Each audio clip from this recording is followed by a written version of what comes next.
드디어 한상재와 함께하는 인리뉴스가 방송됩니다.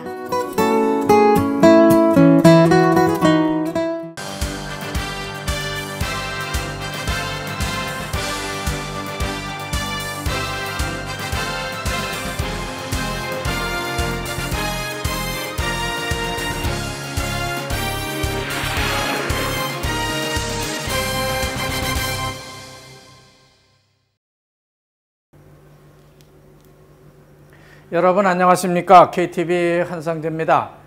이제 우리나라는 완연한 10월, 그러니까 가을의 정서가 흠뻑 묻어나는 계절이지만 남쪽 지방은 태풍 피해로 고생이 많다고 들려지고 있습니다. 반면에 인도네시아는 중부 슬라웨시 팔루와 동갈라 일대에서 발생한 지진과 쓰나미 때문에 큰 고초를 겪고 있습니다. 오늘 주간 뉴스는 팔루 동갈라 지진 쓰나미 자연재해 현장을 직접 찾아다니면서 취재한 뉴스를 중심으로 한상재와 함께하는 인도네시아 주간 뉴스 브리핑과 해설을 시작하겠습니다.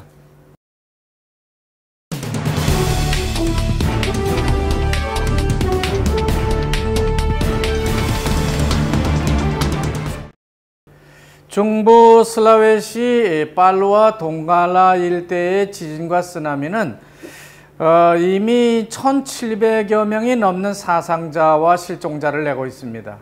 사망자 중에는 인도네시아 현지인 외에도 팔루 패러글라이딩 대회에 참가하려고 로아로아라고 하는 작은 호텔 5층에 묵었던 한국인 한 명도 여기에 포함되어 있습니다.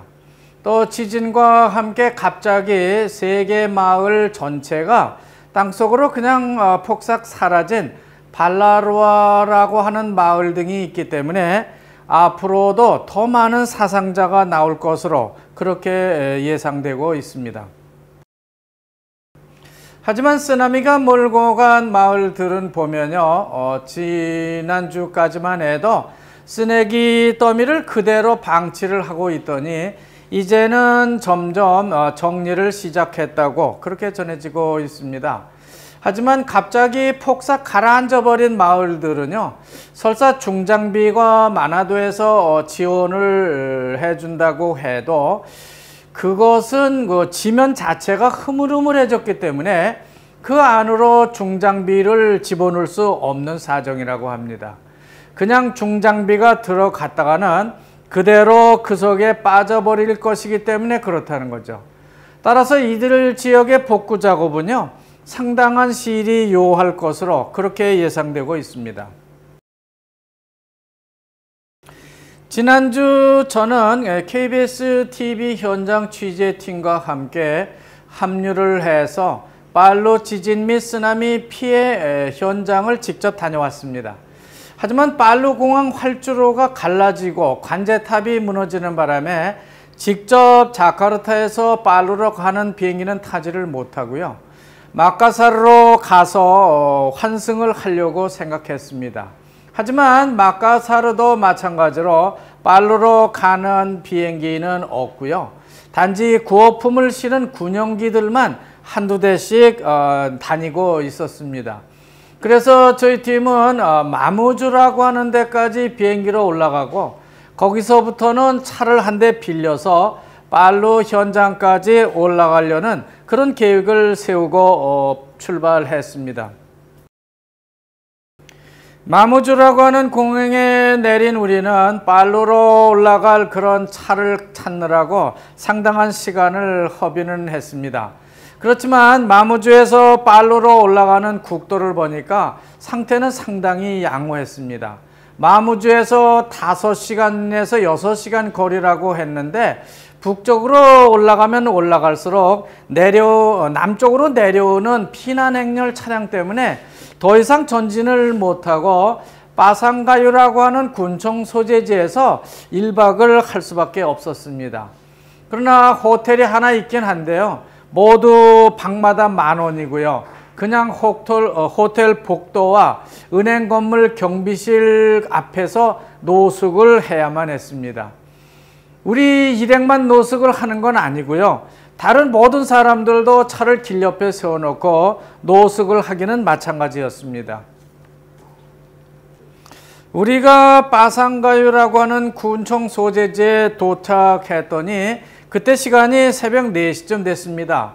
너무 피곤해서 거기서 2시간 정도 잠을 자고요. 다시 빨루 쪽으로 북상을 시작했습니다. 여기서부터 동갈라와 빨루까지는 현지인들 말에 의하면 약 4시간 정도 걸린다고 했습니다. 하지만 우리는 10시가 다 되어서야 동갈라 마을 입구를 지나게 되었습니다. 그것은 중간중간에 있는 주유소 앞이 너무 혼잡했기 때문에 속도를 낼 수 없었습니다. 기름을 넣기 위해서 늘어진 차들과 오토바이가 그저 2-3km씩 그저 국도를 막고 있었기 때문에 도무지 기름도 넣을 수 없고 또 차량을 움직일 수도 없었습니다. 어렵사리 우리는 동갈라 쓰나미 지역을 지나서 한국인 한 명이 자다가 변을 당했다고 하는 로아로아 호텔까지 전진해 나갔습니다. 무너진 호텔 앞에 도착해 보니까 호텔 건물은 비스듬히 무너져 있고요. 그 앞에는 콤파스 TV 중계차가 대기를 하고 있었는데 포크레인 한 대가 건물 잔해더미를 이리저리 헤쳐내면서 작업을 하고 있었습니다. 한국 대사관에서 나온 것 같은 한국인 한 분과 군복을 입은 한 분이 이리저리 왔다 갔다 하면서 상당히 땀을 흘리면서 협력을 하고 있었습니다. 또 인도네시아 현지 기자들은요, 임시 천막 안에서 뭔가 새로운 밝을 소식을 기다리는 듯 했는데 상당히 거기도 붐볐습니다.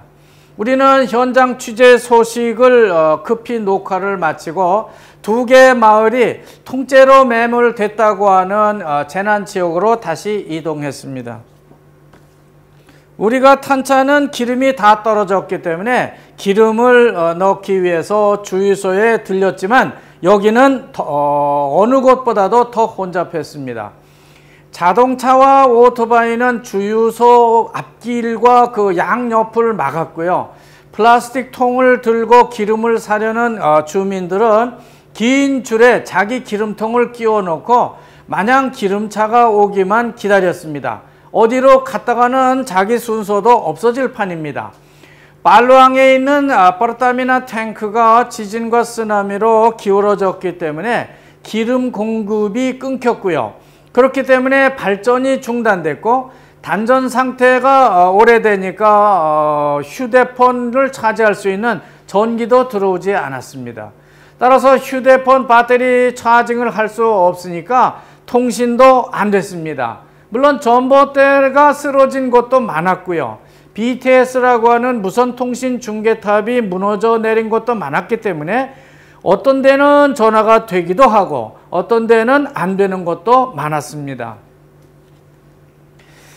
여러분이 다 아시는 것처럼 지진이나 쓰나미가 나니까 전봇대가 쓰러지고요. 기름 저장 탱크 등이 무력화되는가 하면 무선 통신탑이 무너지고 말았습니다. 도로는 갈라지고요. 차량의 통행이 어려워진 데다가 그 기름 공급이 갑자기 끊기니까 차량과 오토바이가 멈추게 되고 발전소까지 가동이 중지되고 가정집에까지 전기가 들어오지 않으니까 또 소형 발전기를 돌렸는데 소형 발전기도 기름이 떨어지니까 주유소로 모든 주민들이 달려 나오게 된 겁니다. 전기가 없으면 암흑이 되니까 또 물을 퍼올릴 수가 없어서 양수기도 멈췄고요. 휴대폰 배터리도 다 소진되고 또 통신마저 멈추게 돼서 참으로 어디다 연락할 데도 없고 그렇다고 해서 누구한테 물어볼 수 있는 그런 환경도 되지 못했습니다. 또 죄수들이 탈옥을 하고 암흑 같은 밤이 되면은 주변에 있는 동네 가게를 털고 그 다음은 사회적 불안으로 이어질 게 분명했기 때문에 밤이 되면은 사람들은 이동도 하지 않았습니다. 이처럼 빨루 지역의 사회적 불안이 가중되니까 인도네시아 경찰청장은 지진 쓰나미 재난 지역에 한해서 현장에서 사살할 수 있는 명령까지 내렸습니다. 미리미리 경고를 해두는 것이라고 생각됩니다. 탈옥 죄수들이 슈퍼마켓을 털고 농장과 집이 여진으로 무너질까봐 길가나 개울 옆에 쳐놓은 임시 천막에 그들이 나타나서 음식을 약탈해 갔다고 하는 소문이 크게 나돌았습니다. 또 그들이 보소라고 하는 산간 지역에 IS 반군과 접촉하지 못하도록 특별 경계를 서고 있다고도 말했습니다.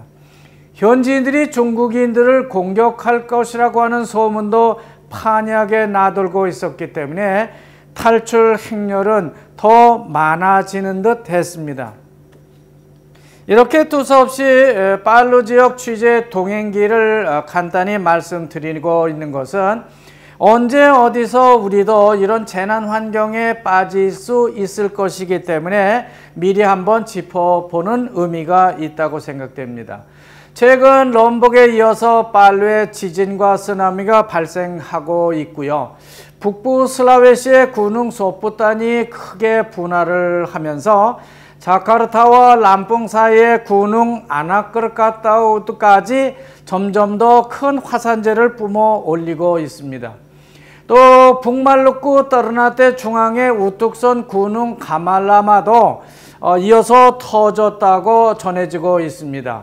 이런 때를 기해서 우리 한인 동포들에게는 지진이나 쓰나미 등 인도네시아 재난재해에 대비하는 그런 지혜가 요구된다고 하겠습니다. 팔루 동갈라 지역 쓰나미 지진 뉴스는 이만하고요. 다음은 지난주 인도네시아 주요 뉴스를 간단하게 소개해 드리겠습니다. 먼저 정치권 소식입니다. 양대 2019년 대선 후보 진영은요, 압두라만 와이드 재단 NU 산하의 무슬림 선교 단체를 방문해서 서로 지지를 확보하려고 노력하고 있습니다. 먼저 조코이 마룰 후보 측이 구스두루의 정책 기조를 조코이 후보의 공약으로 채택을 하고 나섰고요. 구스두루 미망인과 애니 와이드라고 하는 딸을 방문하고 있는 걸 볼 수 있습니다. 그렇지만 프로보 산디아고도 7세라 압두라만 와이드 재단을 방문하면서 자기 지지를 부탁을 하고 있습니다. 사실상 구스두루 재단은 에누라고 하는 선교단체의 무슬림들로부터 신망을 받고 있는 단체이기 때문에 누가 먼저 그 재단의 지지를 선점하느냐에 따라서 큰 정치적 지지층을 확보하게 되는 그런 기반이 된다고 할 수 있겠습니다.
그렇지만 구스두루 미망인은 즉답을 피했고요. 좀 하루 정도 숙고를 해본 다음에 결정을 하겠다 이렇게 말함으로써 하루를 더 기다려야만 했습니다. 하지만 미망인은 숙고 끝에 손가락 하나를 지켜들었습니다. 즉 조코이 대통령을 지지하겠다고 결정을 한 것이죠. 자, 이렇게 되자 NU는 조코이 후보 측이 가져갔다고 볼 수 있습니다. 그러나 그건 당연한 결과가 아닐까 하는 생각도 해보게 됩니다. 왜냐하면 브라보 측에는 아민 라이스 같은 무하마디아 선교단체의 지도자가 버티고 서 있기 때문에 그렇다는 겁니다. 결과적으로 2019년 이슬람 정치 세력의 대결은 이것으로서 불가피해진 것이 아니냐 하는 생각을 해보게 됩니다. 말하자면 정치권에서 N와 무하마디아의 직접 대결이 여기서 예상되는 것이라고 볼 수 있기 때문입니다. 지난주 인도네시아는 기준금리를 5.75%로 올렸습니다. 미국 연준이 금리를 올렸기 때문에 인도네시아로선 다른 선택의 여지가 없이 그냥 따라 올릴 수밖에 없었다는 반응을 보이고 있습니다. 그렇다면 금년 내 미국 연준이 다시 금리를 한 번 더 올리게 되게 되면은 또다시 인도네시아 중앙은행은 루피아 금리를 또 올릴 수밖에 없다는 뜻이 되겠습니다.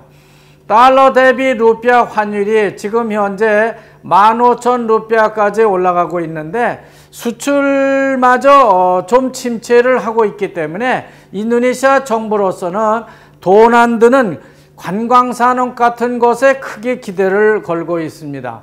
인도네시아 경제 정말 이대로 괜찮은 것인지 인도네시아 정부 전문가들보다 다른 나라 전문가들의 견해가 여기에 절실한 것이 아닌가, 그런 상황이 되고 있는 것이 아닌가 하는 생각을 해보게 됩니다. 인도네시아 정부가 광물이나 임산물 혹은 농수산물에 세금이 아닌 정부 납입금, 즉 바사로 BNPB라고 하는 납입금 징수 제도를 2019년부터는 새로운 시스템으로 바꿔보겠다고 발표를 하고 있습니다. 너무 이 BNPB 시스템이 너무 많이 새 나가고 있기 때문에 그걸 방지하기 위해서 이 BNPB, 즉 인터넷 신고 및 납입 제도로 바꿔서 한번 실시해 보겠다고 하는 겁니다. 이런 제도는 목재의 생산과 판매라든지 CPO나 카카오, 커피 같은 농산물에 적용되고 있는데 특히 석탄의 생산과 판매에서 문제가 많은 것으로 나타났기 때문에 이 제도를 도입하겠다고 하는 겁니다. 지금은 석탄 로열티를 자진해서 한번 신고를 하고 있지만은요, 앞으로는 이 BNPB 제도를 통해서 가격과 수량, 또 품질은 어떻고 판매처는 어딘지 선적 서류 일체를 보고하도록 그렇게 ENPB로 바꾸겠다고 하는 겁니다. 자카르타 특별시 교통당국은요, 10월부터 전자교통벌칙금 제도, 즉 틸랑 일렉트로닉 제도를 도입하겠다고 발표하고 있습니다. 가령 교통위반으로 걸렸을 경우에 지금까지는 길거리에서 적당히 얼마를 주고 가거나 경찰이 끊어주는 딱지를 받았다가 대략 한 달 이후에 간이 재판이 열리는 날 거기에 가서 벌금을 내고 찾아오는 절차를 지켜왔습니다. 그러나 감시 카메라를 자카르타 시내에 작동시키게 되면요, 경찰도 그렇고 운전자도 아주 불편해질 것이 분명합니다. 하지만 벌칙금 딱지를 이메일이나 휴대폰으로 날릴 경우에 좀 신속하고 편리해지는 측면도 있을 수 있습니다. 또 자동차를 살 때에 이메일이나 휴대폰 번호를 자동차 등록부, 그러니까 SDN가에 입력해 두게 되면은 교통위반과 벌금 처리가 전자화될 수 있기 때문에 경찰과의 길거리 흥정은 이제 보기 힘들게 되었습니다. 스나얀의 리틀 코리아 거리를 따라가 봅시다 라고 하는 기사가 전면으로 소개되고 있습니다. 한국이라는 인삼의 나라를 가보고 싶다면 한국까지 가지 않고도 자카르타에서 경험해 볼 수 있는 거리가 있다고 소개를 하고 있는 겁니다. 바로 무궁화 수포가 있는 곳을 말하고 있는데요. 이곳을 리틀 코리아로 소개하고 있는 겁니다. 기자가 소개하고 있는 리틀 코리아 거리의 중심지로는 귀국 선물을 팔고 있는 소망 소품 가구점이 있고요. 마포 식당이 그 옆에 있는 곳으로 그렇게 선택해서 사진을 소개하고 있습니다. 물론 스나얀 동네가 한국 식당들과 슈퍼 떡집 등이 한데 몰려있긴 합니다. 그렇지만 한국 거리라고 보기엔 아직 너무 초라하고 주변 환경도 그리 좋다고는 말하기 어려운데 그 앞을 지나는 도로는 이제 많이 변했다고 말하고 있습니다. 특히 해산물과 추어탕, 짬뽕 등을 파는 그런 식당이 많고요. 또 미장원과 이발소까지 갖춰졌다고 이렇게 소개를 하고 있습니다. 이제 10월 둘째 주 인도네시아 주간 뉴스는 여기서 모두 마치겠습니다. 시청자 여러분, 다음 주 이 시간까지 안녕히 계십시오.